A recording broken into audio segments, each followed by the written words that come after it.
Subscribe now and press the bell icon.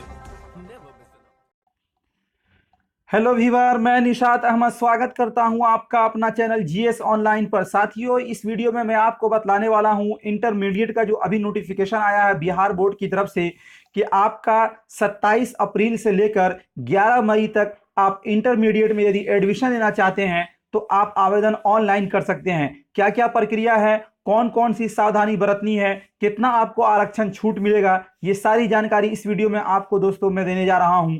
आपसे एक छोटा सा रिक्वेस्ट है कि नीचे में लाइक वाले बटन को दबाकर हमारे वीडियो को लाइक कर दें और तब ये वीडियो को मैं आप शुरू करने जा रहा हूं। चलिए दोस्तों, बिना लेट किए हुए वीडियो को शुरू करते हैं। सबसे पहले यह है कि बिहार बोर्ड नामांकन के लिए ऑनलाइन आवेदन 11 मई तक, 27 से इंटर के लिए करें आवेदन, यानी 27 अप्रैल से आप इंटर के लिए ऑनलाइन आवेदन करना है।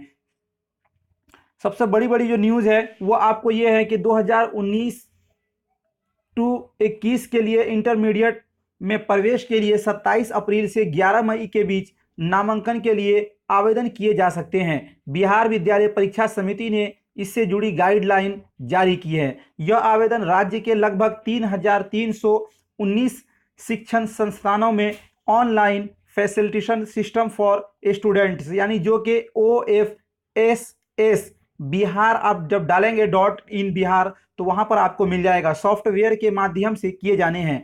बिहार विद्यालय परीक्षा समिति ने के अध्यक्ष आनंद किशोर ने बताया कि केंद्रीय राज्य बोर्ड की तरफ से आयोजित मैट्रिक अथवा समकक्ष परीक्षा में उतरने विद्यार्थियों का राज्य के इंटरमीडिएट स्तर की पढ़ाई कराने वाले मान्यता प्राप्त सभी सरकारी, गैर सरकारी, उच्च माध्यमिक विद्यालय, इंटर महाविद्यालय, गैर सरकारी डिग्री महाविद्यालय, अनिभूत डिग्री महाविद्यालय में OFSS के माध्यम से ऑनलाइन नामांकन किए जाएंगे। यानी दोस्तों, यदि आपने मैट्रिक किया है या उसके समकक्ष कोई भी, जैसे कि फुकानिया है या माध्यमिक से कोई आप कोर्स किए हैं जो कि मैट्रिक के बराबर है, तो आप भी इसमें ऑनलाइन अप्लाई कर सकते हैं। क्या क्या फीस है वो भी मैं आपको बतलाने जा रहा हूं, और इसका जो है OFSS बिहार .in पर आप अप्लाई करेंगे।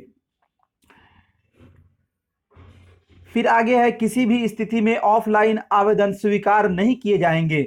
देश के अन्य बोर्डों की विद्यार्थी को अपने ऑनलाइन आवेदन में अपने मार्क्स अपडेट करने के लिए 28 मई तक का अवसर प्रदान किए जाएंगे।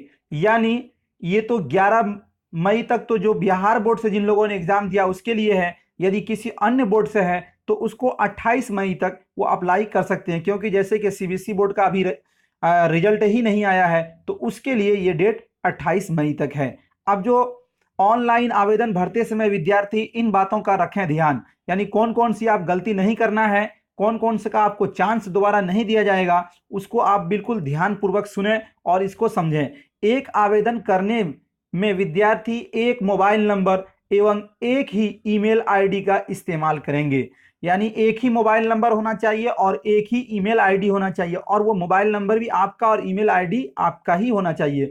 विद्यार्थी को ऑनलाइन आवेदन करते समय अपने पसंद वाले संस्थान में नामांकन प्राप्त करने के लिए आवश्यक है कि वे आवेदन करने के पहले पिछले साल के कट ऑफ मार्क्स भी OFSS पोर्टल पर देख लें। यानी आप किसी संस्थान में, किसी कॉलेज में एडमिशन ले रहे हैं तो आपको जरूरी है कि पिछले बार देख लें कि कितना कट ऑफ में वहां पर एडमिशन हुआ था। उससे आपको पता चल जाएगा कि आपका नंबर कितना है, उस बेस पर आपका वहां एडमिशन हो सकता है या नहीं हो सकता है। तो ये सारा OFSS बिहार .in पर पोर्टल पर दिया हुआ है, आप वहां जाकर उसको कट ऑफ को पिछले साल का 2018 वाला देख सकते हैं।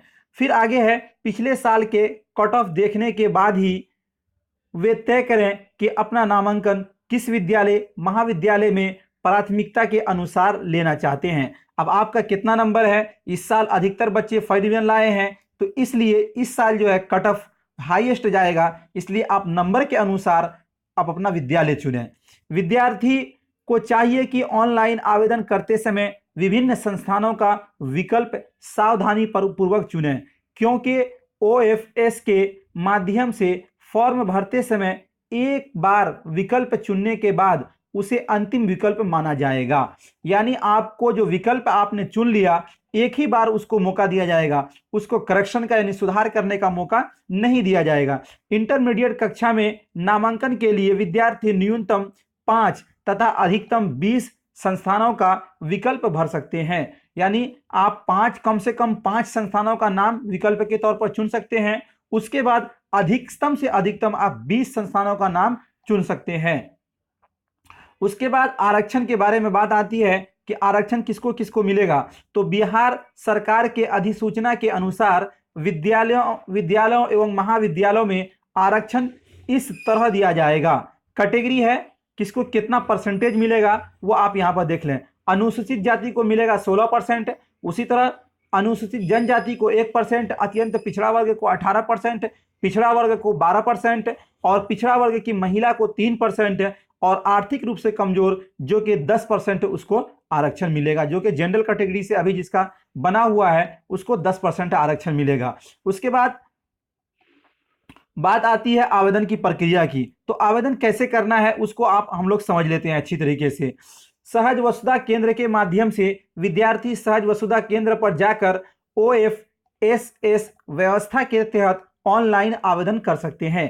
राज्य के 3410 सहज वसुधा केंद्र प्राधिकृत किए गए हैं, जिनकी सूची OFSS की वेबसाइट पर है। यानी आपको कहां पर वसुधा केंद्र है इसका भी OFSS के वेबसाइट पर उपलब्ध है। वहां देखकर आप पता लगा सकते हैं कि आपका नजदीकी कौन सा वसुधा केंद्र है जहां से आप अप्लाई कर सकते हैं। यूजर आईडी और पासवर्ड ऑनलाइन मिलेंगे। आवेदन शुल्क 300 रुपया। कितना दोस्तों? 300 रुपया लगेगा। जिला निबंधन सह परामर्श केंद्र, विद्यार्थी जिला निबंधन सह परामर्श केंद्र से भी आवेदन कर सकते हैं। विद्यार्थी निकटवर्ती इलाहाबाद बैंक या स्टेट बैंक ऑफ इंडिया की शाखा में आवेदन शुल्क को ई चालान के माध्यम से जमा करेंगे। स्टेट बैंक में आवेदन शुल्क जमा करने के लिए 60 रुपये, इलाहाबाद बैंक में अतिरिक्त शुल्क 24 रुपये देना होगा।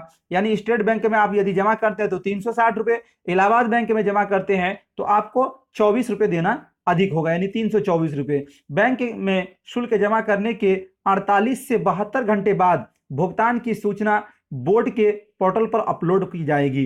यानी आप बैंक के माध्यम से यदि चालान जमा करते हैं, अपना फी जमा करते हैं तो 48 से 72 घंटा के बाद आपको जमा होगा। विद्यार्थी घर बैठे कर सकते हैं आवेदन। ये सबसे अच्छा सुविधा है कि विद्यार्थी घर बैठे साइबर कैफे से भी ऑनलाइन आवेदन कर सकते हैं।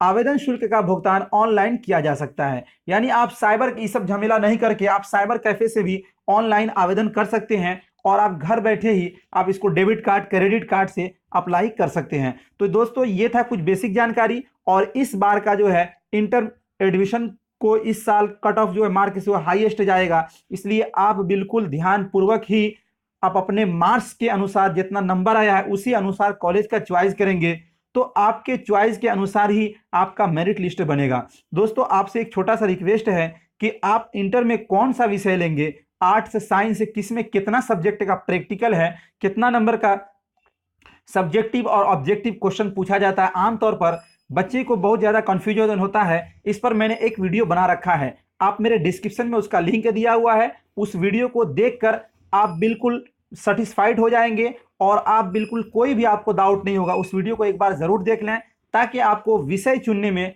सावधानी होगा। ठीक है दोस्तों, बहुत बहुत धन्यवाद। यदि आपने हमारे चैनल को अभी तक सब्सक्राइब नहीं किया है तो नीचे में रेड कलर का सब्सक्राइब वाला बटन होगा, उसको दबाकर हमारे चैनल को सब्सक्राइब कर लें और घंटी के आइकन को जरूर प्रेस कर दें ताकि नोटिफिकेशन ऑन हो जाए, जो भी वीडियो मैं डालूं सबसे पहले आप तक पहुंचे। बहुत बहुत धन्यवाद।